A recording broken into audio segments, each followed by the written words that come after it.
gentlemen, thank you for joining me on my journey through the ecological dynamics and constraints-led approach for grappling. I had a class this morning, and last night I didn't prepare for it, which I should be doing. But when I say I didn't, I wasn't finished with the preparation for the class. So I'd gone through a couple of ideas. I was going to use a couple of games that Alex was implementing the other day that I got a lot out of, but I also really wanted to look at like the correlation or the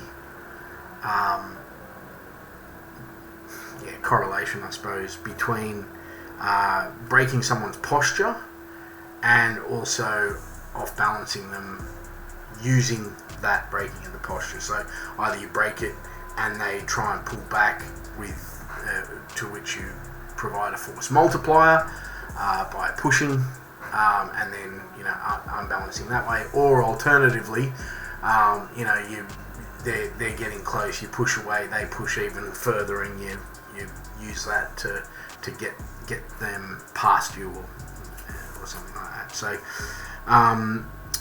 but one of the things that happened when I got into the gym, I was up quite early this morning, so woke up, and so was at the gym probably half an hour earlier than normal, and I just had a bit of a thought, which I'll took some notes, but just wrote this to myself essentially, but something that keeps repeating or resonating under how I'm operating.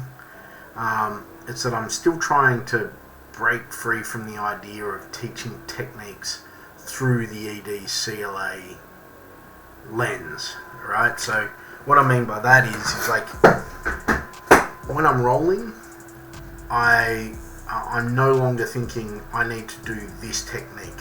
What I'm looking at is that needs to be addressed, whatever it is. So okay, their legs in the way, I need to address it. I'm not thinking it as such, but instead of going, okay, I need to do a knee through pass here, or I can get my legs around here, it's like, no, all I need to do is move from get their foot in behind me, whichever way, and then need to address the knees. Okay, now I'm past the knees, I need to secure the hips. Like, it's not like, and now I need to do this. It's just like I find myself in the position where I go secure hips, boom, and then I secured hips, and then it's like, okay, chest to chest, boom. Like, I'm no longer thinking.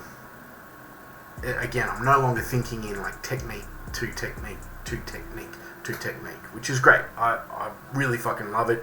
I'm getting into the zone as per my my video yesterday. But what I noticed was like I kept on going back to what technique should I teach using ED CLA principles. I feel like I'm almost there, like I'm pushing on the wall between the two, and maybe I'm just not as experienced as I need to be able to create games based on the concepts yet. So I'm still trying to create games to teach techniques, but the terminology that I'm using, because I'm not trying to get you to do a technique, I'm trying to get you to do a task.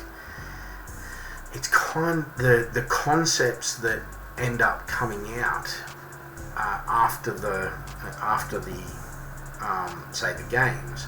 The concepts that come out are applicable, and it's awesome. some of the concepts that I ask, or the insights and the aha moments that I ask, it's like, we need to have control of one limb and a secondary control. So two on one limb and a secondary control, which is kind of universal, and it's good to get that. And one thing I've noticed is, like, everyone is just, it's like, it's no longer stop, start, move to the next thing, stop, start, move to the next thing. Even with the white belts, it's like, because it's that they don't have to think of everything else. I know I've gone through this before, but it's like, oh, this isn't working, okay, I'll switch to the other side, and they're able to do that. I mean, some of the stuff that I'm seeing just spontaneously occur is awesome, right? But one of the not concerns, but one of the things that I'm getting is that I'm still looking at it from a perspective of, all right, I need to teach how to, like, if you're on the bottom, get into a dominant position. And it's like, I suppose maybe I'm being too harsh on myself. Maybe it's just, maybe I'm just being a bit too harsh on myself, to be honest. And this is something I was listening to the Primal MMA podcast. If you get a chance, check that out. That guy is light years ahead of pretty much everyone with regards to CLA. So it was awesome having him, Greg, and Kit Dale. So that was so as I mentioned, I bought the task-based games from Kit. But it was good hearing Greg sort of go, like, all right, that's not real, like, tell Kit, that's not really the constraints-led approach, but, like, we're all pulling in the same direction now. We're looking at better ways to coach. So I think that was pretty cool. Anyway, today, the first game that we had, basically top guy just had to, so top guy he's standing. He's just got to maintain one connection point, and the bottom has to get them to put 3 or more contact points on the ground from the guy on top. So that could be, like arm drag, where they slam them onto the ground, push them over, any kind of try. Like, the constraints were, it was a bit sort of broader, but the other person having the hand on the leg, or like, they always have to maintain connection, allowed that a lot more. And what I did, I'm trying to look at sort of an interleaving type thing. So rather than, and I don't even know if I'm doing this correctly, but I wanted to kind of take the focus off the person on the bottom in the second game and put it for the person on the top. And the person on the top, their only goal was to get past the feet, right? So the feet couldn't, and this was, I think, a task-based game through kits, which I thought was a little limited when he was doing it, but as part of a broader strategy, it wasn't too bad. But essentially, you need to shut down the opportunity for them to get their feet and push you away. So for them to make distance, so you're controlling the distance as the person on top, which got the result was, so Aaron got into a headquarters position quite regularly, and I was just getting past the feet and pushing. It's sort of like a Toriander style thing. So, but then the third game was the same as the first, but the top person can pass, but they had to have one connection.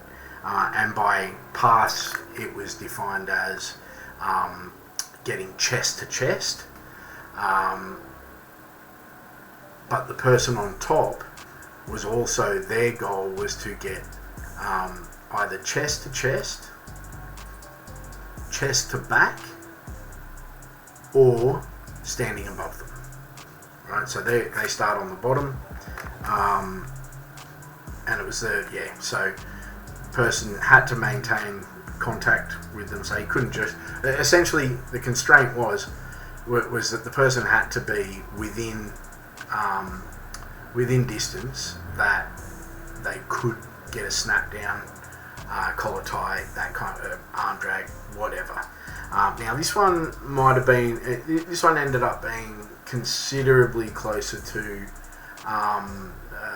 situational sparring, so I would,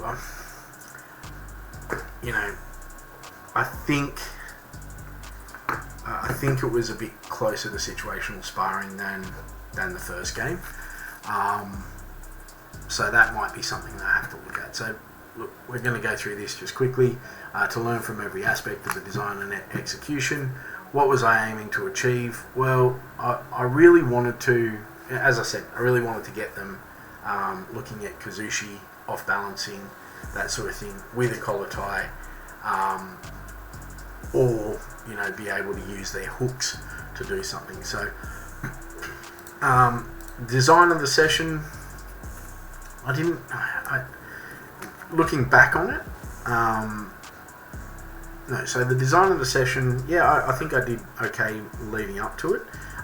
That third game, I definitely could have constrained a little bit more, but I think by that stage everyone was already in the zone, so it was great to see like these open guard battles, or these seated guard / open guard battles.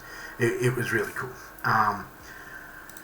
Coaching and learning, I think there was quite a bit of interest. There was quite a bit of insight into what was working. So what went well and why in these areas. So the constraints to afford, well, I'm going to have to go back through and look at the definitions of these things. Repetition, not repetition. Sorry. So what you said, instructional constraints. So I think with the first game particularly, the person on top has to maintain one connection at all times, and the bottom has to. That's a decent instructional constraint, informational constraint. Maybe I put some emphasis on the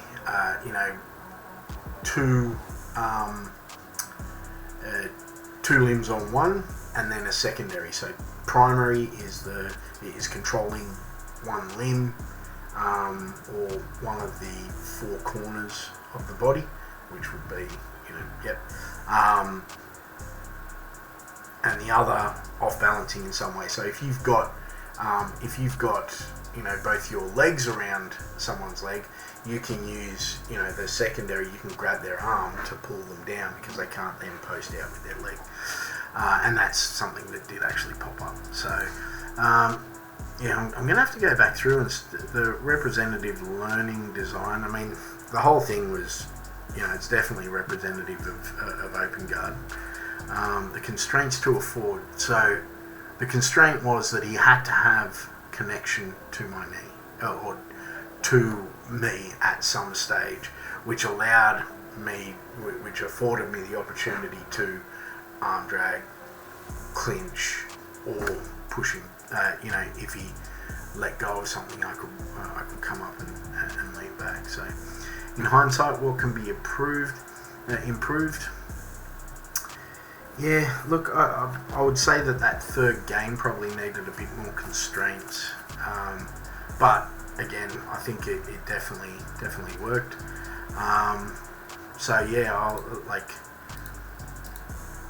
This one, I would say my prep was, I was thinking of it a lot last night, but I'd also taken a little bit too much cannabis oil, so was kind of zoning in and out, and I thought, well, I'll get up early so that I can yeah, I'll get up early so that I can then do this in the morning. Unfortunately, I was able to be awake that bit earlier. One thing I did want to do, I'll leave this. This is actually a different series. This one's more for me. This is Sam Battlefields. Thank you very much for joining me on my trek into the ecological dynamics and constraints-led approach. If you do have questions, put them below. I'll see if I can answer them. Yeah, cheers.